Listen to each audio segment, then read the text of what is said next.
करता हूँ, कोटि कोटि प्रणाम करता हूँ। अभी हम लोग इरिटेबल बॉयल सिंड्रोम इसके बारे में देखेंगे कि हमारे पास ऐसे पेशेंट आते हैं इरिटेबल बॉयल सिंड्रोम, और एक तरह से सिंड्रोम है, बहुत सारी व्याधियों का कॉम्बिनेशन जब रहता है। एक ये डिजीज नहीं, सिंड्रोम है, और इनकी इलाज एलोपैथी साइंस में नहीं है, इसको ऑटो इम्यून डिजीज बता दिया जाता है।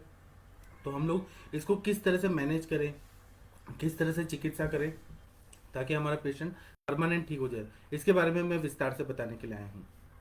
इरिटेबल बॉयल सिंड्रोम जो रहता है वो आयुर्वेद के हिसाब से ग्रहणी रोग है। और ग्रहणी रोग में जिस तरह से हम लोग आयुर्वेद में पढ़े हैं, चरक चिकित्सा 15वां में ऐसा पढ़े हैं कि कभी भी खाना पचता नहीं है, और मुहुर बद्धम मुहुर द्रवम मल प्रवृत्ति होती है।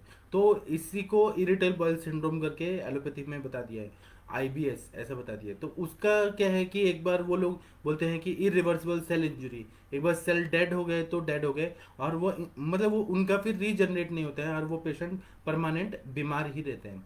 वो लोग एंजाइम्स देते हैं बहुत सारा, और उसको मैनेज करते हैं। जो कंडीशन रहते हैं, जैसे कॉन्स्टिपेशन रहा तो वो लोग डल्कोलेक्स देते हैं, क्रिमेफिन देते हैं, जैसा कंडीशन रहता है वो सिम्टोमेटिकली ट्रीट करते हैं। लेकिन आयुर्वेद में इसका परमानेंट इलाज है। आयुर्वेद जब भी चिकित्सा करता है तो आयुर्वेद में ऐसा सिद्धांत है कि हेतु लिंग औषध, कभी भी कोई भी व्याधि का हेतु हम लोग देखते हैं, फिर लिंग मतलब लक्षण देखते हैं, और उसके बाद में मेडिसिन डिसाइड करते हैं कि क्या मेडिसिन देना चाहिए।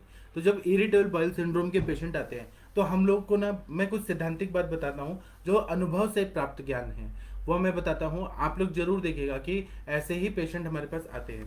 तो ज़्यादातर पेशेंट जो रहते हैं इरिटेबल बाइल सिंड्रोम के, उनमें पहले मैं हेतु बताऊंगा, फिर लक्षण बताऊंगा, फिर मैं औषधि बताऊंगा। तो उनमें अनशन मिलता है कि जब खाने का टाइम रहता है उस टाइम पे वो खाना नहीं खाते हैं, और जब भूख लगा रहता है तो उसको स्किप करते हैं, या फिर बहुत ज़्यादा उपवास करते हैं, और जब खाने का मतलब टाइम निकल जाता है तब वो लोग खाना खाते हैं। तो इससे अग्नि मान्यता बहुत ज़्यादा हो जाती है। इसी तरह से कुछ कुछ पेशेंट हमारे पास ऐसे आते हैं जो ओवर ईटिंग करते हैं, उनको जितना शरीर को रिक्वायरमेंट है उससे ज़्यादा वो ज़्यादा खाते हैं। ओवर ईटिंग होना यह भी इरिटेबल बॉयल सिंड्रोम का एक मेन कॉज होता है।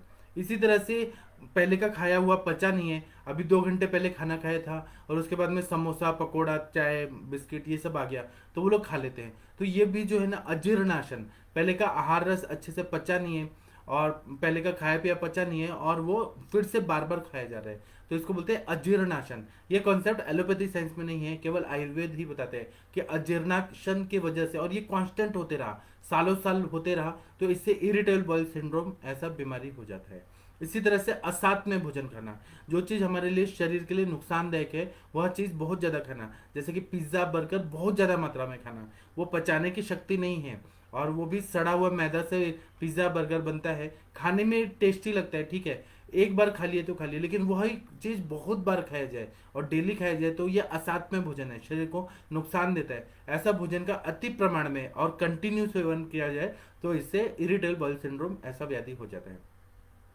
इसी तरह से गुरु पदार्थ का सेवन ज़्यादा करना, जो पचने में बहुत ज़्यादा हैवी है, इसको आयुर्वेद ने बहुत ही अच्छे से विस्तार से बताया कि मतलब कोई भी चीज़ ना, अगर लघु चीज़ भी हम लोग खा रहे हैं और वह ज़्यादा मात्रा में खा रहे हैं तो वह भी गुरु हो जाता है।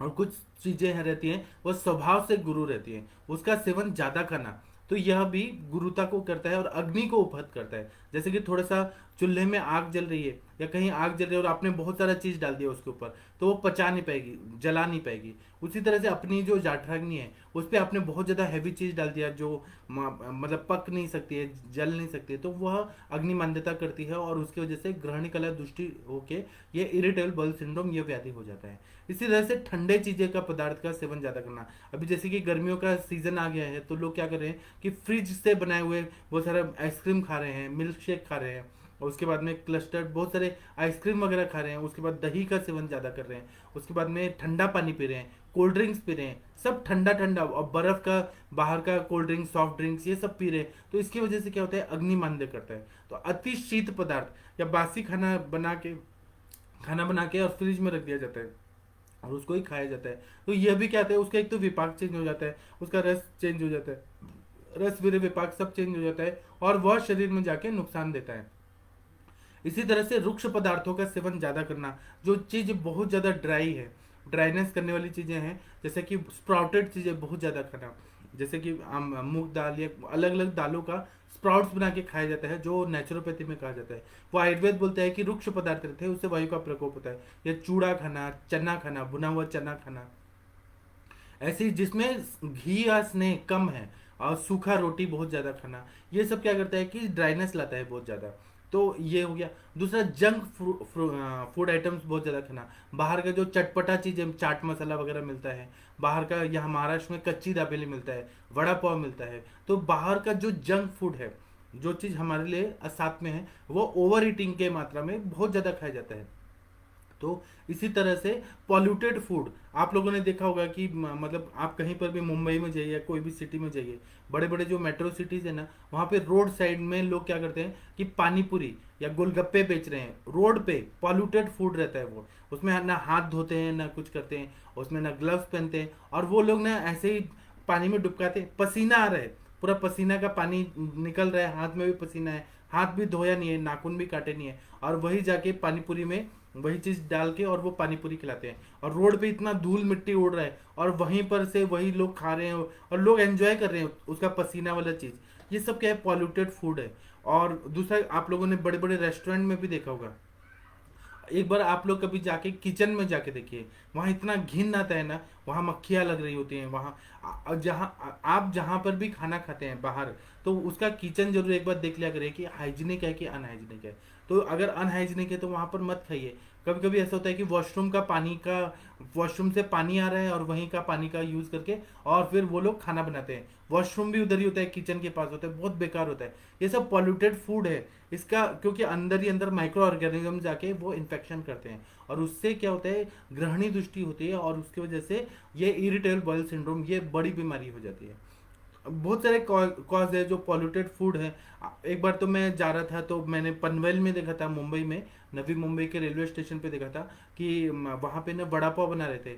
तो जो पोटैटोज है ना, उसको उबाला उन्होंने, सड़े गले पोटैटोज थे, उसको उबाला, और उसके बाद में वो एक लड़का था, उसने क्या किया, उसका छिलका निकाला, और वो एक बर्तन में रख दिया, और पैर से उसने वो पूरा पीसा पोटैटो को, और उसी को फिर वो लेके गए, और फिर वो रेलवे स्टेशन पे बेच रहे थे।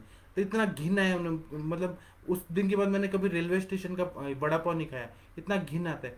तो ये जो है ना साथ में, और पॉल्यूटेड फूड, ये सब जाके ग्रहणी दृष्टि करता है, और इसका इफेक्ट होता है कि हमारा शरीर खराब होता है। हम लोग को क्या है, उनको तो पैसा बनाना है किसी भी तरह से, और उन लोगों को एजुकेशन भी नहीं मिलता है कि खाना किस तरह से साफ सुथरा जगह में बनाना चाहिए।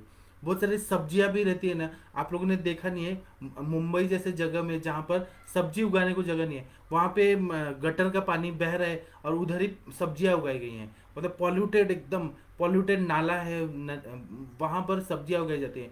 और कभी कभी तो क्या होता है कि सब्जियां तोड़ के लाते हैं, और वहाँ उसमें नाले के पानी से धो देते हैं, और वो मार्केट में जाके बेच देते हैं। इतना बेकार लगता है ना, मतलब वो सब पॉल्यूटेड फूड जो खा रहे हैं, और वो डायरेक्ट मतलब कितना भी धोएंगे, लेकिन वो वहाँ पे पॉल्यूटेड वाटर से तो बना है ना, कॉन्टेमिनेटेड वाटर रहता है, उसका यूज शरीर में जा रहा है, तो ये ग्रहणी दृष्टि करेगा ही।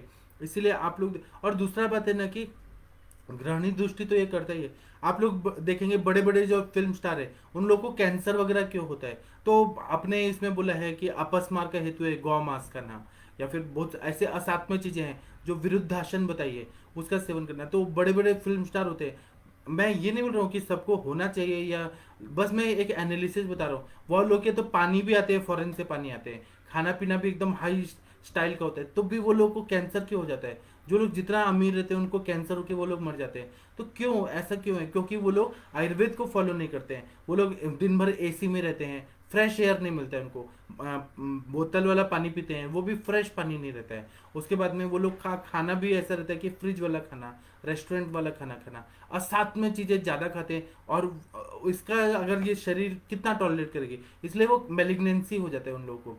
तो इसीलिए ना हमें ये देखना चाहिए कि शरीर के लिए क्या अच्छा चीज है, क्या बुरा चीज है, जो शरीर के लिए साथ में। और इसके बारे में पूरा आयुर्वेद में अन्न पान विधि बताया है कि कभी भी खाना खाना है तो गर्म खाना है, फ्रेश खाना खाना है, और तन मना भुंजित, मतलब मन को ध्यान में रखते हुए खाना खाना है। खाने में स्निग्धम अश्नियात, ऐसे बोला है कि थोड़ा सा घी डाल के खाना खाओ। फिर इसमें बोल रहे हैं कि ना बहुत ज्यादा कम मात्रा में खाना है, ना बहुत ज्यादा ज्यादा मात्रा में खाना है। फिर उसके बाद में हंसते हुए नहीं खाना खाना है, बहुत ज्यादा शोक में नहीं खाना खाना है। काम शोक भयाद वायु, अगर हम लोग बहुत ज़्यादा टीवी सीरियल देख रहे हैं और उसमें बहुत ज़्यादा गंदे गंदे सीरियल आ रहे हैं, बहुत ज़्यादा रोमांस वगैरह ये आ रहा है, और उसका प्रभाव से हम लोग खाना खा रहे हैं, टीवी देखते हुए खा रहे हैं, तो इसकी वजह से क्या होगा, ग्रहणी दृष्टि हो जाएगी। अगर बहुत ज़्यादा मारकाट वाला हो रहा है, ब्लड वाला हो रहा है, दंगे फसाद हो रहे हैं, या फिर अभी यूक्रेन और रशिया का जो युद्ध हो रहा है उसमें बहुत सारे ऐसे सीन दिखाए जा रहे हैं, जबकि ये सब नहीं दिखाना चाहिए, बच्चों के माइंड पे भी असर होता है। और वही चीज़ देखते हुए लोग खा रहे हैं, वहाँ आधे कटे मतलब डेड बॉडीज पड़े हैं, और वो टीवी में दिखाया जा रहा है कि ऐसे यूक्रेन और रशिया का युद्ध हो रहा है और ऐसे ऐसे डेड बॉडी है, जला दिया है। वो सबका माइंड पे इफेक्ट होता है, और जो सिक्रीशंस होते हैं अपने बॉडी में, डाइजेशन, वो सब वीक हो जाते हैं या खराब हो जाते हैं, और उससे ग्रहणी दृष्टि होकर सारा विकृति होता है। उल्टा इसके बाद में और बताया है कि जूठा खाना खाना, किसी का भी जूठा खाना खाना नहीं चाहिए।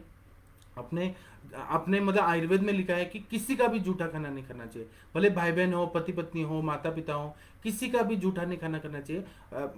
क्योंकि ये जूठा खाना जो रहता है ना, वो शरीर को नुकसान देता है।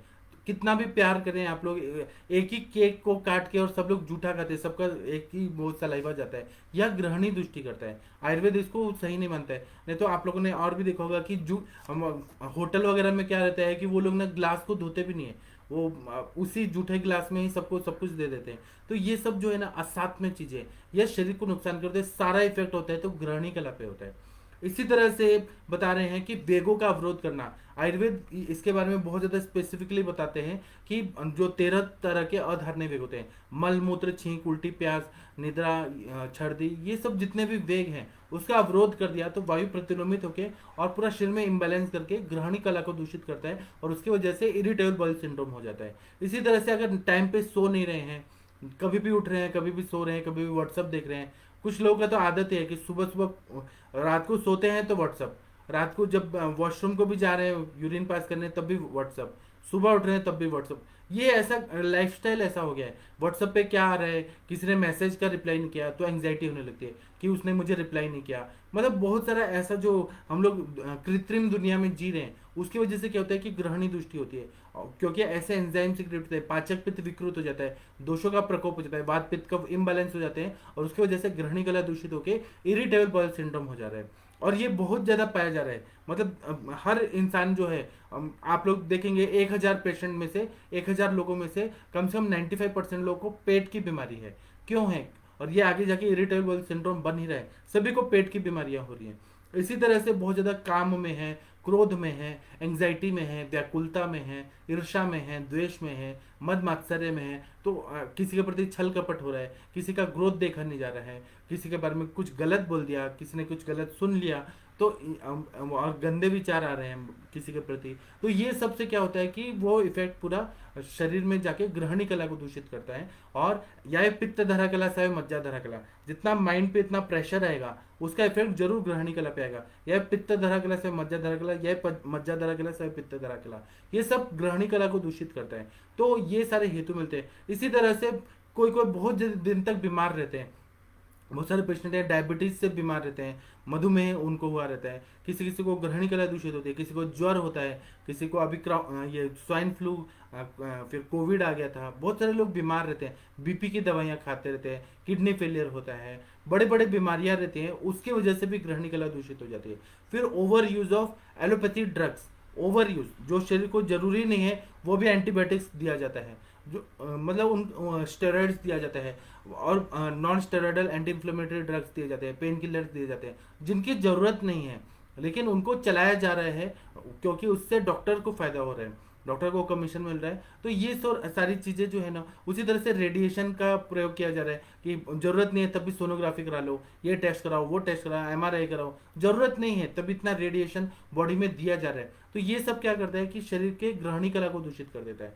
इसी तरह से बहुत सारे लोगों का इम्यून सिस्टम जो है वीक रहता है, उनको भी इरिटेबल बॉल सिंड्रोम रहता है। वो कोई भी जैसे मौसम चेंज हुआ तो वो लोग अपने आप को एडजस्ट नहीं कर सकते हैं, किसी का जैसे ऋतु विपर्य हुआ, सीजन चेंज हुआ, या स्थान विपर्य हुआ, स्थान बदल गया, तो उसके वजह से भी ग्रहणी कला दूषित होकर इरिटेबल बॉल सिंड्रोम हो जाता है। बहुत सारे लोगों को ना जर्नी करना पड़ता है, यात्रा करना पड़ता है। मेरे पास ऐसे बहुत सारे पेशेंट आते हैं जिनको ना कभी यूएस जाना पड़ता है, कभी दुबई जाना पड़ता है, कभी चाइना जाना पड़ता है अपने काम के सिलसिले में, और उनको हर समय पेट की बीमारी रहती है, क्योंकि हर जगह का पानी, हर जगह का हवा पानी, वातावरण, तापमान, ये सब में उनको असाथ में रहता है।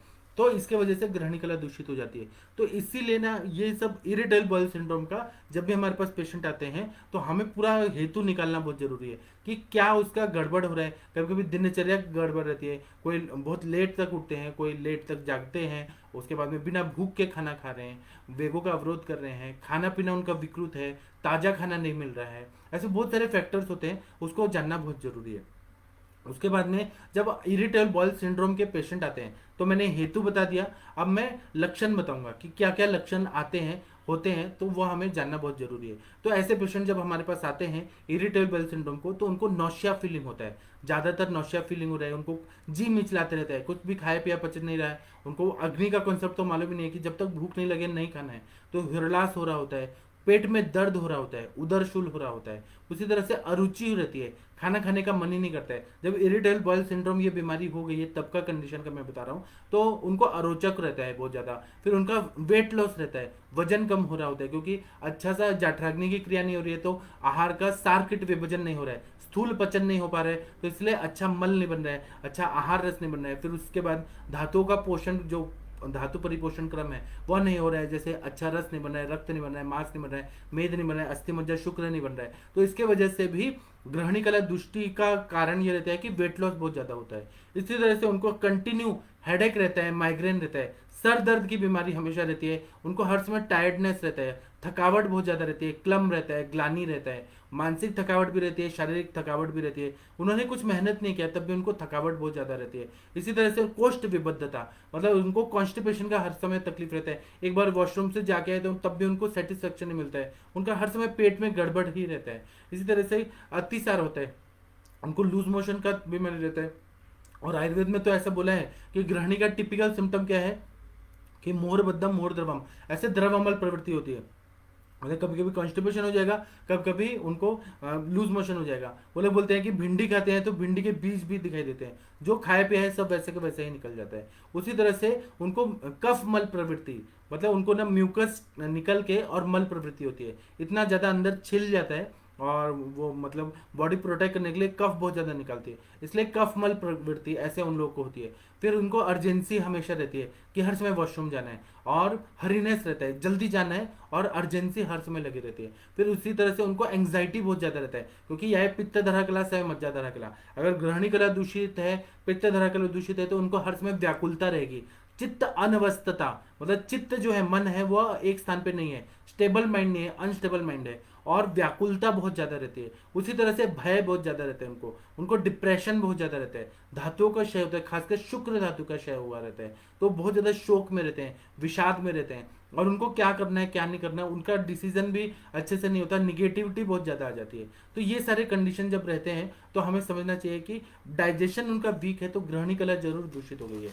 अब इसी तरह से इरिटेबल बॉयल सिंड्रोम हम जब देखते हैं हमारे प्रैक्टिस में, तो वह दो टाइप के आते हैं पेशेंट। एक तो कॉन्स्टिपेटेड रहते हैं, वो ज़्यादा हायर लेवल का उनका कॉन्स्टिपेशन रहता है, और वो कुछ ना कुछ पेट सफा चूर्ण, त्रिफला चूर्ण, कायम चूर्ण, या फिर वो इसबगोल का जो भुस्सी आता है वो खाते हैं, कुछ ना कुछ वो खाते रहते हैं, हर समय पेट का बीमारी उनको हर समय रहता है। उसी तरह से और उनका ये भी रहता है अव्यायाम रहना, सुबह वॉकिंग नहीं करना है, एक्सरसाइज नहीं करना है, दिन भर बैठे रहना है, दिन भर सोचते रहना है, और व्हाट्सअप और इंस्टाग्राम और टिकटॉक इन सब में ही ज़्यादातर वो टाइम उनका इसी टाइम में निकल जाता है। तो ये सब क्या है, और लोग क्या है ना, कृत्रिम खुशियाँ ढूंढ रहे हैं, असली खुशी किस में है, तो वो उनको ये चीज़ में ध्यान ही नहीं है। असली खुशी जो है वो आत्म ज्ञान में है, मतलब जो आध्यात्म ज्ञान है उसमें है, ईश्वर के ज्ञान में असली खुशी है। लेकिन लोग ने कृत्रिम रूप से कि वो क्या कर रहा है, ये क्या कर रहा है, ये डांस कर रहा है, वो कृत्रिम रूप से वो खुशियां ढूंढते रहते हैं, और इसकी वजह से वो ज़्यादा और तकलीफ होती रहती है। दूसरा जो है इरिटेबल बॉयल सिंड्रोम है, वो कोष्ठ विबद्धता और लूज मोशन डिसेंट्री वाला रहता है, मोर बद्धम मोर द्रवम, मल प्रवृत्ति रहती है, कभी कभी कॉन्स्टिपेशन रहता है, कभी कभी उनको लूज मोशन होता है। तो ये दोनों टाइप के पेशेंट आते हैं, कि एक कॉन्स्टिपेटेड और दूसरा मतलब लूज मोशन और कॉन्स्टिपेशन, इस तरह के पेशेंट आते हैं। तो हम लोग को जब सिम्टम देखते हैं तो उनको हर समय पेट में आधमान रहता है, डिसकम्फर्ट रहता है, उनका खाना पीने का टाइमिंग ही ये नहीं रहता, खाया पिया पचता ही नहीं है, सुबह का खा लिया तो रात तक पचता ही नहीं है, वैसे के वैसे ही बैठा रहता है, तो अलसक रहता है, विसूचिका रहता है, फिर उसके बाद में आमाशय रहता है, ऐसे बहुत सारे कॉम्प्लिकेशन रहते हैं। और इसकी वजह से फिर रसव स्रोतस की दृष्टि होती है तो हृदय शूल रहता है, हार्ट में ऐसे लगता है जकड़ाहट बहुत ज्यादा हो रही है, हृदय गौरव हो रहा है। फिर उसके बाद में अश्रद्धा रहता है, मतलब खाया पिया जो है ना उसको खाने का मन ही नहीं करता, अश्रद्धा। आज से वरस से मुंह का स्वाद जो है वो बिगड़ जाता है, अरोचक होता है, मतलब टेस्ट नहीं आता है। और आज से वरस से अरोचक, अनन्नाभिलाषा,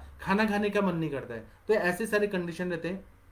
तो ये सब ग्रहणी दृष्टि का और रसव स्रोतस की दृष्टि का ये सारा सिम्टम रहता है। और रसव स्रोतस का मूल स्थान क्या है तो हृदय है, तो उनको हर समय हृदय में लगता है कि कुछ ना कुछ जकड़ाहट है, हृदय शूल हो रहा होता है। और बाद में कंडीशन बढ़ के हार्ट ब्लॉकेजेस की कंडीशन आते हैं, कोलेस्ट्रॉल बढ़ जाता है, लिपिड प्रोफाइल बढ़ा हुआ रहता है, एलडीएल बढ़ा हुआ रहता है, एचडीएल बढ़ा हुआ रहता है, सब विकृत हुआ रहता है। और ये और इग्नोर किया जाए तो आर्टेरियोस्क्लेरोसिस होता है, प्लेक फॉर्मेशन होता है, फिर उसके बाद में ब्लॉकेजेस होने लगते हैं और पूरा बॉडी का पूरा सिस्टम में आम की वजह से विकृत हुआ रहता है।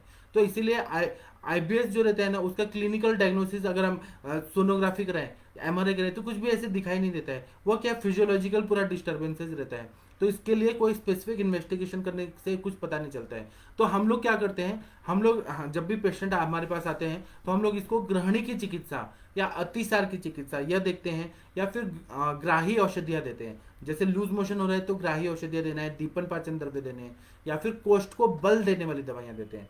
मैं फिर से बताता हूँ, ग्रहणी और अतिसार की चिकित्सा देते हैं, ग्राही औषधियाँ देते हैं, उसके बाद में कोष्ठ को बल देने वाली दवाइयाँ देते हैं, तो फिर वो पेशेंट ठीक हो जाते हैं। तो इसी के क्रम में कुछ कुछ मैं दवाइयाँ बताता हूँ। जैसे कि कुटज है, ग्राही है, कुटज है, स्तंभन करने वाला है। ग्राही द्रव्य जो रहते हैं वह अग्नि को भी प्रदीप्त करते हैं और द्रव को सुखाते हैं। स्तंभन करने वाले कॉन्स्टिपेशन को पूरी मतलब स्तंभन करने वाले द्रव्य हैं वो पूरा लिक्विड को एब्जॉर्ब कर लेते हैं। तो कुटज है वो स्तंभक द्रव्य है, ग्राही नहीं है। शुंठी है वो ग्राही द्रव्य है और दीपन पाचन में करता है। दाढ़ी में है वो स्तंभक भी है और ग्राही भी है। बिल्व है वो ग्राही भी है, स्तंभक भी है। मुस्ता इसका प्रयोग करते हैं तो आम का पचन भी करता है, ग्राही भी है। धातकी का प्रयोग करते हैं, पाठा का प्रयोग करते हैं, लोद्र का प्रयोग करते हैं, पुष्कर मूल का प्रयोग करते हैं, चव्य का प्रयोग करते हैं, दारू हरिद्रा का प्रयोग करते हैं, शालमली का प्रयोग करते हैं, तो बहुत अच्छा फायदा होता है। इसी तरह से बिल्वावलेह का प्रयोग करते हैं, बिल्वादी गुलिका का प्रयोग करते हैं, कुटजा रिष्ट का प्रयोग करते हैं, पिपल्यासव का प्रयोग करते हैं, जिरकाद्य रिष्ट, सारे दीपन पाचन और ग्राही स्तंभक ऐसे द्रव्य हैं, इनका प्रयोग करने से फायदा होता है। जिरकाद्य रिष्ट का प्रयोग करते हैं। ब्राह्मी वटी, अगर एंग्जाइटी वगैरह है तो ब्राह्मी वटी का प्रयोग करते हैं। कभी कभी बहुत ज्यादा कफज ग्रहणी है तो चित्रकादि वटी का प्रयोग करते हैं, क्योंकि चित्रकादि वटी में क्षार है, चित्रक है, ऐसे बहुत और लवण है, तो ये क्या करता है कि बहुत अच्छे से दीपन पाचन करके कफज ग्रहणी में अच्छा काम करता है। तो इस तरह, और क्या है ना कि इरिटेबल बॉल सिंड्रोम की वजह से कुछ कॉम्प्लिकेशंस भी हो जाते हैं, मतलब कुछ कुछ और भी तकलीफें शरीर में दिखाई देने लगती है कि पेट की बीमारी है तो स्किन डिजीजेज होने लगते हैं, त्वचा रोग होने लगते हैं, बहुत ज्यादा कुष्ठ होने लगता है उसी। तो फिर हमें ये डायग्नोस करना पड़ता है कि पेशेंट हमारे पास स्किन डिजीज लेके आए तो उसको ग्रहणी कलर की दृष्टि की वजह से ये स्किन डिजीज हुआ है क्या। अगर हुआ है तो हमें स्किन डिजीज पे चिकित्सा तो करना ही है, लेकिन हमें ग्रहणी की चिकित्सा करना बहुत जरूरी होता है। इसी तरह से एनीमिया है, पांडु रोग है, तो हमें जब ग्रहणी की दृष्टि होती है तो पांडु रोग जरूर हो जाता है, खून की कमी हो जाती है, तो हमें पांडु की भी चिकित्सा करनी है और हमें ग्रहणी कला की भी दृष्टि उसका भी चिकित्सा करना है। इसी तरह से ये जो पेशेंट का जो रहता है कि उसका कोलेस्ट्रॉल लेवल जो रहता है वो विकृत हुआ रहता है, बढ़ा हुआ रहता है, तो हमें वह देखना पड़ता है। लो आयरन लेवल रहते हैं पेशेंट का, आयरन का जो हम चेक करते हैं तो वह कम रहता है। इसी तरह से पूरे बॉडी में स्वेलिंग आई रहती है, सूजन आया रहता है ग्रहणी कला की दृष्टि की वजह से। ग्रहणी कला की दृष्टि की वजह से अर्श होता है, परिकर्तिका होता है, भगंदर होता है, अर्श ग्रहणी अतिसार, ऐसा एक एक दूसरे को ये को रिलेटेड करने वाले डिजीजेज हैं, तो इनको जानना बहुत जरूरी है। उसी तरह से एब्डोमिनल बहुत ज्यादा ये रहते हैं, ट्यूमर्स हो जाते हैं, अगर ग्रहण के लिए दृष्टि रहा तो अर्बुद में भी वो कन्वर्ट हो सकता है, इसीलिए हमें ये सब जानना बहुत जरूरी होता है। जब हम ग्रहणी का देखते हैं संप्राप्ति, तो अग्निमांद्य रहते हुए भी अगर कोई भोजन कर रहा है, असात में भोजन कर रहा है, गुरु भोजन कर रहा है, शीत भोजन कर रहा है, तो उसके वजह से, और आहार विहार जो है वो विकृत स्वरूप से बहुत दिनों तक करता है, तो इससे ग्रहणी की दृष्टि होना शुरू हो जाती है। अन्न का पचन ठीक से नहीं हो पाता है, अन्न को विदग्धावस्था आती है, अन्न कच्चा कच्चा ही शरीर में रहता है, और उसकी वजह से शुक्त पाक मतलब अम्ल पाक तैयार होता है, खट्टा खट्टा, पित्त का अम्ल गुण बहुत ज्यादा विकृत हो जाता है, अम्लता बढ़ जाती है पित्त में, तो शुक्त पाक तैयार हो जाता है और ग्रहणी अवयव की विकृति हो जाती है। अन्य ग्रहणी का जो कार्य है, अन्नम गृहणाति पचति विवेचयति मुंचति च, ये जो है अन्न को ग्रहण करना, अन्न को पचन करना, अन्न का विवेचन करना और अन्न का मुंचन करना, मतलब एक्सक्रीशन करना, सार्किट विभाजन अच्छे से करना, पचन करना, ये सब विकृत हो जाता है और यह ग्रहणी रोग में कन्वर्ट हो जाता है। इसी को हम लोग इरिटेबल बाउल सिंड्रोम कहते हैं। तो इसमें जब चिकित्सा करते हैं तो हम लोग को वातज ग्रहणी है क्या, पित्तज ग्रहणी है क्या, कफज ग्रहणी है क्या, वह देखना चाहिए। वातज ग्रहणी में शूल बहुत होगा, रुक्षता बहुत ज्यादा आएगा। पित्तज ग्रहणी में हाइपर एसिडिटी होगा, वो उदर शूल होगा, उदर दाह होगा, पूरा सर्वांग दाह होगा, ऐसे सिम्टम होगा। कफ की वजह से अगर कफस ग्रहणी होगा तो पेट में मंद मंद वेदना होगी, हुरलास होगा, उसके बाद में उल्टी आएगी, छर्दी होगा, उसके बाद श्वास कास होगा। ये सारे कफ वाले सिम्टम्स आ जाते हैं, तो हमें उसके हिसाब से चिकित्सा करना चाहिए। उसके बारे में तो मैं और स्पेसिफिक बताऊंगा। आज मैं इरिटेबल बॉयल सिंड्रोम को ऊपर ऊपर से बता रहा हूँ। अगर हम दोषानुसार चिकित्सा करते हैं तो वो लेक्चर बताने में बहुत सारा टाइम लग जाएगा। तब भी मैं कुछ कुछ बता रहा हूँ कि इरिटेबल बाउल सिंड्रोम करके जब पेशेंट आते हैं, यह ग्रहणी कला ही रहती है, इसकी दृष्टि रहती है, संग्रहणी बोलते हैं। तो ग्रहणी कला की दृष्टि में हम लोग क्या करते हैं, ग्राही दवाइयाँ देते हैं, जैसे कि शुंठी का प्रयोग करते हैं, ग्राही द्रव्य है, मुस्ता का प्रयोग करते हैं, शंख भस्म का प्रयोग करते हैं, कपर्दिका का प्रयोग करते हैं, वो सारे परपट्टी कल्प का प्रयोग करते हैं, तक्र का प्रयोग करते हैं और शंख की अपेक्षा कपर्दिका भस्म का प्रयोग करते हैं। तो कपर्दिका जो है वो एब्जॉर्ब करती है, एब्सॉर्प्शन शक्ति बढ़ाती है आहार रस को, तो उसका प्रयोग करते हैं। उसी तरह से परपट्टी कल्प जो रहते हैं सारे, लौह परपट्टी, रस परपट्टी, स्वर्ण परपट्टी, पंचामृत परपट्टी, तो परपट्टी कल्प सारे ग्राही होते हैं, दीपन पाचन होते हैं और ग्रहणी अवयव को बल देते हैं। इसलिए ग्रहणी कला के हर एक सेल को ठीक करने के लिए परपट्टी कल्प का प्रयोग करते हैं। तो इसमें रस परपट्टी, पंचामृत परपट्टी, लौह परपट्टी, ताम्र परपट्टी, स्वर्ण परपट्टी, ऐसे परपट्टियों का प्रयोग करते हैं। और जब दुर्बलता और भार क्षय बहुत ज्यादा हो रहा है तब हम लोग पंचामृत परपट्टी या स्वर्ण परपट्टी का प्रयोग करते हैं। इसी तरह से अगर पांडुता है, खून की कमी हो रही है, तो हम लोग लौह परपट्टी का प्रयोग करते हैं। अगर कफज परपट्टी है, कफज ग्रहणी है, तो उसमें ताम्र परपट्टी, कफज ग्रहणी में ताम्र परपट्टी का प्रयोग करने से बहुत अच्छा फायदा हो जाता है। तो ये दीपन, पाचन, ग्राही और ग्रहणी कला को बल देने वाली सारे परपट्टियां रहती हैं, इनका प्रयोग हम लोग करते हैं। इसी तरह से अगर लूज मोशन बहुत ज्यादा हो रहा है तो अतिसार की कंडीशन में बोल परपट्टी, कुटज परपट्टी, इसका प्रयोग करते हैं तो बहुत अच्छा फायदा होता है। इसी तरह से लौह परपट्टी ले लिया, मतलब पेशेंट के कंडीशन के हिसाब से परपट्टी कल्प कोई भी ले लिया और उसमें लोकनाथ रस और शुंठी का चूर्ण अगर दे दिया तो ये सान्निपातिक ग्रहणी में बहुत अच्छा काम करता है। मैं फिर से बताता हूँ, परपट्टी कल्प ले लिया, लोकनाथ रस ले लिया, शुंठी का चूर्ण ले लिया, तो ये ग्राहिक भी है और ग्रहणी रोग में बहुत अच्छा काम करता है। और अगर सन्निपातिक ग्रहणी है तो बहुत अच्छा काम करता है। इसी तरह से जब भी हम परपट्टी कल्प ले रहे हैं तो घृत का सेवन होना चाहिए, तक्र का सेवन होना चाहिए। तक्र जो है वो बता रहे हैं कि तक्रम तो ग्रहणी दोषे दीपन ग्राही लाघवात श्रेष्ठम मधुर विपाकित पित्तम प्रकोपित। इसका मतलब यह है कि तक्र जो है वो हर ग्रहणी में अगर देते हैं तो बहुत अच्छा फायदा हो जाता है। इसी तरह से तक्रारिष्ट का प्रयोग करते हैं, मृद्विकारिष्ट का प्रयोग करते हैं, द्राक्षास्तव का प्रयोग करते हैं, द्राक्षारिष्ट का प्रयोग करते हैं, तो ये बहुत बढ़िया काम करता है। और इरिटेबल बाउल सिंड्रोम के जब पेशेंट आते हैं तो हमें दीपन, पाचन, लघु आहार का सेवन करना चाहिए, तक्र का सेवन तो जरूर करना चाहिए। उसके बाद में बकरी का दूध, मक्खन का प्रयोग करना चाहिए, मूंग दाल, शाली षष्टिक चावल का प्रयोग करना चाहिए, बिल्व का प्रयोग करना चाहिए, कपित्थ का प्रयोग करना चाहिए, गाय का दूध का प्रयोग करना चाहिए, लाजा का प्रयोग करना चाहिए, जो लाही होता है, खिल होता है, उसका प्रयोग करना चाहिए। और गुरु पदार्थ, कठिन पदार्थ, पिच्छल पदार्थ, जो मैदा के पदार्थ हैं, ब्रेड, बिस्किट, इडली, डोसा, उनका प्रयोग हमें बंद कर देना चाहिए। इसी तरह से हमारे पास जब भी इरिटेबल बाउल सिंड्रोम के पेशेंट आते हैं तो शुंठी सिद्ध घृत का प्रयोग करें, शुंठी क्वाथ का प्रयोग करें, शुंठी कल्क का प्रयोग करें, अदरक स्वरस का प्रयोग करें, दाढ़िम का स्वरस का प्रयोग करें, उसकी चांगेरी का रस का प्रयोग करें। उसी तरह से हमें दही का जो ऊपर का पानी रहता है, मस्तु, दही मस्तु, उसका प्रयोग करें। उसी तरह से यवक्षार का प्रयोग करना पड़ता है, कभी कभी विड़ंग का प्रयोग करना पड़ता है, अजवाइन का प्रयोग करना पड़ता है, जीरा का प्रयोग करना पड़ता है। उसी तरह से इंद्रव का प्रयोग करना पड़ता है, कुटज का प्रयोग करना पड़ता है, शुंठी का प्रयोग करना पड़ता है, धातकी का प्रयोग करना पड़ता है, अतिविषा का प्रयोग करना पड़ता है, रसांजन का प्रयोग करना पड़ता है। और इसको हम तंडुलोदक के साथ अगर देंगे ऐसे द्रव्य, तो वो तंडुलोदक जो है वो ग्राही रहता है और वह अगर पित्त का प्रकोप बहुत ज्यादा हो गया तो वो पित्त को शांत कर देता है। इसी तरह स्वर्ण परपटी, योगेंद्र रस अच्छा काम करता है, शंख भस्म अच्छा काम करता है, कपर्दिका भस्म अच्छा काम करता है। अगर कफज ग्रहणी है तो भल्लातक का प्रयोग करते हैं, भल्लातक परपटी, भल्लातक आसव का प्रयोग करते हैं, तो बहुत अच्छा फायदा होता है। सौरवर्चल नमक का प्रयोग करते हैं, चित्रक का प्रयोग करते हैं, मरीच का प्रयोग करते हैं, चित्रक मूल का प्रयोग करते हैं, तक्र का प्रयोग करते हैं तो बहुत अच्छा फायदा हो जाता है। उसी तरह से अगर रसकल्प देखें तो आरोग्यवर्धिनी का प्रयोग अच्छा रहता है। आरोग्यवर्धिनी घृणी का पाठ रस अच्छा काम करता है।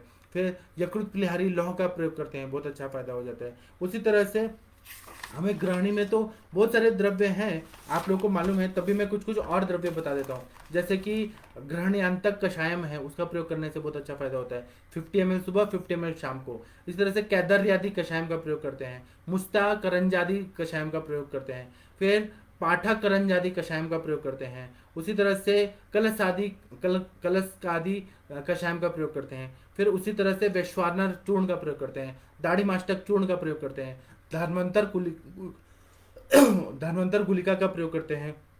अष्टक शारिक चूर्ण का प्रयोग करते हैं। फिर ऐसे बहुत सारे लवण भास्कर चूर्ण का प्रयोग करते हैं। हिंगवाष्टक चूर्ण का प्रयोग करते हैं। फिर ग्रहणांतक घृतम का प्रयोग करते हैं। पिपल्यादि घृतम का प्रयोग करते हैं। फिर शतावरी घृतम का प्रयोग करते हैं। बहुत सारे घृत भी अच्छा काम होता है, जैसे महातिक्ता घृत का प्रयोग करते हैं। फिर कल्याणक घृत का प्रयोग करते हैं। फिर पंचामृत परपटिका, स्वर्ण परपटी, ग्रहणी का पाट रस, चांगेर आदि घृतम का, ऐसे बहुत सारे द्रव्य हैं। 1.5 लाख तरह की दवाइयां हैं जो इरिटेबल बाउल सिंड्रोम में अवस्था के हिसाब से युक्तिपूर्वक प्रयोग करने से बहुत अच्छा फायदा हो जाता है। तो मैंने अपना तरफ से इरिटेबल बाउल सिंड्रोम का एक आप लोगों को बताया। और सबसे अच्छा है कि लंघनम परम औषधम। जब भी आपके पास पेशेंट आते हैं और आमावस्था बहुत ज्यादा है तो उनको जरूर लंघन करा दीजिए। लंघन कराने के बाद फिर दीपन पाचन, आसवरिश का प्रयोग कराइए, घृत का सेवन कराइए। और ये जो जो मेडिसिन है युक्तिपूर्वक आपको जो सही लगता है उसका प्रयोग कराइए, तो पेशेंट को बहुत अच्छा फायदा हो जाता है। तो इरिटेबल बाउल सिंड्रोम ठीक हो जाता है। कभी कभी इसको ठीक करने में हमें 1 से 1.5 साल भी लग सकता है, कभी 3 साल भी लग सकता है। ठीक है, टाइम लगे तो लगे, लेकिन पेशेंट ठीक हो जाता है। ग्रहणी कला जो है वो फिर से रिज्यूमिनेट हो जाती है, पूरा नया बन जाता है और पेशेंट हमारा ठीक हो जाता है। और ये केवल आयुर्वेद ही कर सकता है, एलोपैथी में इसका इलाज नहीं है इरिटेबल बाउल सिंड्रोम का। ठीक है, मैं आपके लोग के जो भी प्रश्न है उसका उत्तर देने का कोशिश करता हूँ। डॉक्टर शुभा मिश्रा जी नमस्ते, प्रणाम आपको। आप लोग के जो भी प्रश्न है कृपया आप लोग पूछिए। डॉक्टर कैलाश चावला जी नमस्ते, प्रणाम आपको। डॉक्टर विकास जी नमस्ते, प्रणाम आपको। डॉक्टर जगतर सिंह जी नमस्ते, प्रणाम आपको। डॉक्टर सतीश जी नमस्ते, प्रणाम आपको। आप सबके सब भारत के श्रेष्ठ चिकित्सक हैं। जो भी आप लोग के प्रश्न आ रहे हैं आप लोग पूछिए, मन में जो भी आ रहे हैं। जीना त्रिपाठी मैम नमस्ते, प्रणाम आपको। डॉक्टर मीनल गुप्ता जी नमस्ते, प्रणाम आपको। आप लोग ना इतना अच्छा प्रैक्टिस करते हैं। Doctor Satish ji thank you आपका। निक पाटिल जी बोल रहे हैं कि सर आईबीएस कंट्रोल होने के बाद प्रवाल 4 भाग, मंडूर 1 भाग खरल करके खाने के बाद दे तो अत्युक्त ग्रहणी शक्ति शिथिलता होते हैं वो बहुत अच्छे से ठीक होता है। आपका बात बहुत सही है। अब पुनर्भव चिकित्सा करना है तो प्रवाल 4 भाग लीजिए, मंडूर 1 भाग लीजिए, इसका सेवन करते हैं तो शिथिलता दूर हो जाती है, बहुत अच्छा फायदा होता है। आपकी बात 100% सही है। डॉक्टर माधव जी नमस्ते, प्रणाम आपको। डॉक्टर प्रमोद मिश्रा जी नमस्ते, प्रणाम आपको। डॉक्टर रमेश गौतम जी नमस्ते, प्रणाम आपको। डॉक्टर सविता जी नमस्ते, प्रणाम आपको। आप लोग श्रेष्ठ चिकित्सक हैं और अच्छे से एनालिसिस करके ही चिकित्सा करिए। कभी भी केवल फॉर्मूला बेस से इलाज मत करिए, अच्छा एनालिसिस होना जरूरी है। आप लोग हेतु देखिए, लक्षण देखिए, लक्षण के सबसे वातज पित्तज कफज अंशांश कल्पना से देखिए, संप्राप्ति बनाइए, संप्राप्ति क्या हुई है वह समझिए, फिर चिकित्सा करिए तो बहुत अच्छा रिजल्ट आता है। डॉक्टर विनय अग्रवाल जी नमस्ते, प्रणाम आपको। डॉक्टर जगजीत मोघा जी नमस्ते, प्रणाम आपको। डॉक्टर प्रशांत जी नमस्ते, प्रणाम आपको। डॉक्टर रविंदर यादव जी नमस्ते, प्रणाम आपको। आप लोग प्रश्न पूछते रहिए, मैं और डिफिकल्ट क्वेश्चन पूछे मुझसे। डॉक्टर नवरतन शर्मा जी नमस्ते, प्रणाम आपको। डॉक्टर वर्षा पटेल जी नमस्ते, प्रणाम आपको। डॉक्टर रवि कुमार सिंह जी बोले सर मैं आपको मिस कर रहा हूँ। Thank you. मैं तो आपके साथ में हूँ, मैं कहाँ जा रहा हूँ। मैं हर समय, हम लोग साथ में ही रहते हैं। हम सुबह के लेक्चर में मिलते हैं, शाम के लेक्चर में मिलते हैं। डॉक्टर सुवर्णा जी नमस्ते, प्रणाम आपको। डॉक्टर वर्षा पटेल जी बोल रही हैं कि परपटिकल्प की मात्रा कितनी देनी चाहिए। एक रत्ती जो बोला है 125 mgm सुबह, 125 mgm शाम को, इतना दें तो वो ज़्यादा अच्छा रहता है। डॉक्टर अनिल सिंह जी नमस्ते, प्रणाम आपको। डॉक्टर रवि कुमार सिंह जी बोल रहे हैं सर दीपन पाचन चिकित्सा करने से ट्रीटमेंट का रेस्पॉन्स बहुत फास्ट मिल रहा है आपको और जोशी सर और आयुष दर्पण को साधुवाद। Thank you sir. Doctor Savita ji बोल रहे हैं कि पित्तज ग्रहणी में दाह के साथ बाकी लक्षणों में दीपन कैसे करें। पित्तज ग्रहणी है तो आप ये सुधाकल्प है ना अपने, जैसे कि प्रवाल पंचामृत है, गोदुग्ध भावित ही चाहिए। प्रवाल पंचामृत है, प्रवाल पिष्टी है, शंख भस्म है, कपर्दिका भस्म है, मुक्ता पिष्टी है, ये सब जो ये है, फिर ये है ग्रहणी कपाट रस है, फिर सुशेखर रस है, गुलकंद और आंवले के मुरब्बा के साथ हैं। तो ये दाह लक्षण का, और दाह प्रशमन गण जो बताए उसमें सारिवा है, अनंता है, चंदन है, मुस्ता है, ये सब जो दाह प्रशमन करने वाले सारे द्रव्य हैं वह देंगे तो बहुत अच्छा फायदा होता है। डॉक्टर पूजा जी नमस्ते, प्रणाम आपको। आप लोग डिफिकल्ट डिफिकल्ट क्वेश्चन पूछिए, और तब भी अगर दाह हो रहा है तो विरेचन कराना पित्तज ग्रहणी में अच्छा रहता है। पूजा जी नमस्ते, प्रणाम आपको। Doctor Raman Garg ji thank you आपका। डॉक्टर शुभा मिश्रा जी बोले प्रेगनेंसी में ग्रहणी को क्या दें। आप दीजिए ना, शंख भस्म दीजिए, प्रवाल पंचामृत दीजिए, प्रवाल पिष्टी दीजिए, कितना अच्छा है। प्रेगनेंसी में तो कैल्शियम की कमी होती है, तो आप प्रवाल भस्म दीजिए, प्रवाल पिष्टी दीजिए, कितना बढ़िया काम करता है। श्री कल्याण जी नमस्ते, प्रणाम आपको। डॉक्टर रीना जी नमस्ते, प्रणाम आपको। डॉक्टर विनय मित्तल जी नमस्ते, प्रणाम आपको। डॉक्टर अंजना जी, अंजना मैम नमस्ते, प्रणाम आपको। डॉक्टर पूजा जी बोल रहे हैं कि अपुनर्भव चिकित्सा में क्या दे सकते हैं। आप घृत का सेवन कराइए और तक्रारिष्ट कंटिन्यू दीजिए, या आप द्राक्षासा और द्राक्षारिष्ट कंटिन्यू दीजिए। घृत का सेवन, तक्र का सेवन और एक आसवरिष्ट कंटिन्यू दे सकते हैं, तो पेशेंट का अपुनर्भत्व नहीं होता है कभी भी। ठीक है। वैद्य जगजीत मोगा जी बोल रहे हैं एमएनडी में कौन सी बस्ती देनी चाहिए। एमएनडी में मुस्तादी यापन बस्ती, उसके बाद में एमएनडी जब रहता है, मोटर न्यूरॉन डिजीज रहता है, तो अजाघृत का या मज्जा बस्ती देना चाहिए, शीर वाला तेल का बस्ती देना चाहिए, या फिर हम लोग को माधु तैलिक बस्ती देना चाहिए। जैसा कंडीशन है उस हिसाब से हम लोग बस्ती देते हैं, बहुत बढ़िया काम। आस्थापन बस्ती में भी ऐसे द्रव्य दे जो ग्रहण करते हैं, शमन करते हैं, वो वाला चिकित्सा दीजिए। डॉक्टर अनुपमा शर्मा बोल रही हैं कि सर वातज ग्रहणी में लघु सुशेखर रस दे सकते हैं क्या। आप जब भी वातज ग्रहणी की चिकित्सा करें तो तक्र दें, तो उसमें स्नेह युक्त मतलब मक्खन वाला जो तक्र होता है, ऊपर का जो मलाई वाला तक्र होता है वो जरूर दीजिए, और घृत पान जरूर कराइए। उसमें शतावरी घृत दे सकते हैं, या फिर जो वायु का शमन करे तो स्निग्धता जरूर रहना चाहिए उसमें। जो भी मेडिसिन दें आप दीजिए, बहुत बढ़िया। शुंठी सिद्ध घृत दीजिए, शुंठी सिद्ध घृत से भी वातज ग्रहणी में बहुत बढ़िया काम करता है। ठीक है। डॉक्टर नैना सिंह जी बोले सर समटाइम्स पेशेंट कंप्लेंट कि खाने पर, एक मिनट, कंट्रोल नहीं होता, उसमें क्या करें। खाने पर कंट्रोल नहीं होता है तो उनको बोलिए कि हमें उतना ही खाना खाना चाहिए जितना हमारे बॉडी को रिक्वायरमेंट है। आपको भूख लगती है तो बाद में खाएं। और फिर इसमें हमें क्या करना है कि तक्र का सेवन कराइए, युष का सेवन कराइए, मंड का सेवन कराइए। अगर वो खाने पे कंट्रोल नहीं हो रहा है तो आप फ्रूट जूस दीजिए। मतलब उनको ना अन्न कम खाना है और लिक्विड ज्यादा खाना करना है, ऐसे करेंगे तो भी चलेगा। डॉक्टर रूपाली देशमुख जी बोल रही हैं कि सर परपटी कल्प कितने दिन तक देना चाहिए। कोई भी रस कल्प दे रहे हैं, परपटी जो रहता है वो ज्यादातर श्वेत परपटी को छोड़कर सारा रस पारा और गंधक से बनता है। तो कोई भी रस कल्प देते हैं तो 42 डेज देके फिर ब्रेक करना चाहिए, फिर 42 डेज देके फिर देना चाहिए। तो हम कितने दिन, हम सालों साल चला सकते हैं, 1.5 साल 3.5 साल तक इरिटेबल बॉल सिंड्रोम का ट्रीटमेंट चलता है। लेकिन कभी भी 42 डेज दे के फिर ब्रेक करना चाहिए, फिर 42 डेज दे के फिर देना चाहिए। इसका नियम जरूर पालन करिए, तो वो फिर मेडिसिन ज़्यादा अच्छे से काम करती है, कोई साइड इफेक्ट नहीं होता है। डॉक्टर पूजा जी नमस्ते, प्रणाम आपको। श्री कल्याण आयुर्वेद आश्रम बोल रहे हैं आईबीएस की वजह से ब्लैकी मल ब्लैकिश होता है क्या। 100% होता है। अगर वात का उसमें प्रकोप ज्यादा है तो मल ब्लैकिश होगा। कॉन्स्टिपेशन अगर हो रहा है, वायु पूरा रुक्षता कर रहा है, तो मल को वो कॉन्स्टिपेटेड करके पूरा सुखा देगा। तो इसमें आईबीएस की वजह से मल वो वातज ग्रहणी में होता है। तो इसमें हमें क्या करना है कि मल का डेली डेली पेट साफ होते रहे, तो अनुलोमन करने वाले द्रव्य और विरेचन करने वाले द्रव्य देना पड़ता है, और घृत पान कराना जरूरी है। अगर वो भी सिद्ध घृत, जैसे शुंठी सिद्ध घृत बताया, पिपल्यादि घृत बताया, इसमें जो मतलब मल को स्निग्धता लाए, ऐसे जब करते हैं तो मल रोज का रोज साफ होगा। दाढ़ी मादी घृत दे दीजिए, अगर पेशेंट नहीं ले रहे तो दाढ़ी मादी घृत एकदम बेस्ट है, वो दे देंगे ना तो ब्लैकिश मल नहीं आएगा, उसमें उतना सुखावट नहीं आएगा, रुक्षता नहीं रहेगी, कोष्ठबद्धता भी नहीं रहेगी। डॉक्टर वैशाली जी बोल रहे हैं प्रवाल पंचामृत अर्क भावित इन विच कंडीशन इज यूज्ड। उसमें हम अर्क भावित जब देते हैं तो कफज ग्रहणी में देते हैं, और दुग्ध भावित देते हैं वो पित्तज ग्रहणी में देते हैं। प्रवाल पंचामृत जो अर्क भावित रहता है वो मुंह में छाले लाता है, अगर पित्त प्रकृति वाले को देंगे तो। अर्क भावित ज्यादातर कफज ग्रहणी में ही देना चाहिए। और तब भी आपको अगर अर्क भावित देना है वातज ग्रहणी में, तो आप ना अनुपान चेंज कर दीजिए, जैसे तक्र के साथ दे दीजिए, घी के साथ दे दीजिए, दाढ़ी मादी घृत के साथ दे दीजिए, गुलकंद के साथ दे दीजिए, आंवला का मुरब्बा के साथ दे दीजिए। अनुपान बदल के हम लोग उसको दे सकते हैं। स्वाति जी बोले हैं दोषानुसार कौन सी ग्रहणी है वो कैसे पता करें। तो मैंने बताया ना, वातज ग्रहणी, पित्तज ग्रहणी, कफज ग्रहणी। वातज ग्रहणी में रुक्षता बहुत ज्यादा आएगा, पेट दर्द बहुत ज्यादा रहेगा, और मल जो है वो बंधा बंधा आएगा, बहुत ज्यादा कॉन्स्टिपेटेड आएगा।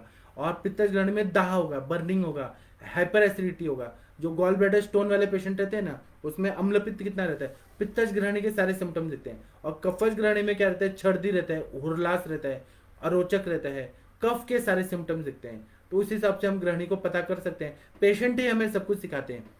डॉक्टर सनातन जी बोल रहे हैं कि सर कफज अर्श में गुद भाग में शोथ है तो क्या करें। अगर कफज अर्श में गुद भाग में शोथ है तो आपको क्या करना है कि उसमें गुड़ और अदरक का प्रयोग करना है। गुड़ अदरक प्रयोग है वह बहुत अच्छा काम करता है। और सूक्ष्म त्रिफला और एकेटी दे दीजिए। अमृता गुगुल, कैशो गुगुल, त्रिफला गुगुल, सूक्ष्म त्रिफला, ये देंगे तो शोथ है वो कम हो जाएगा, इन्फ्लेमेशन कम हो गया। फिर कफज अर्श की चिकित्सा में भल्लातक के कल्प जैसे अर्श कुठार रस, कांकायन बट्टी और तक्र के साथ सेवन कराइए तो कफज अर्श भी ठीक हो जाएगा।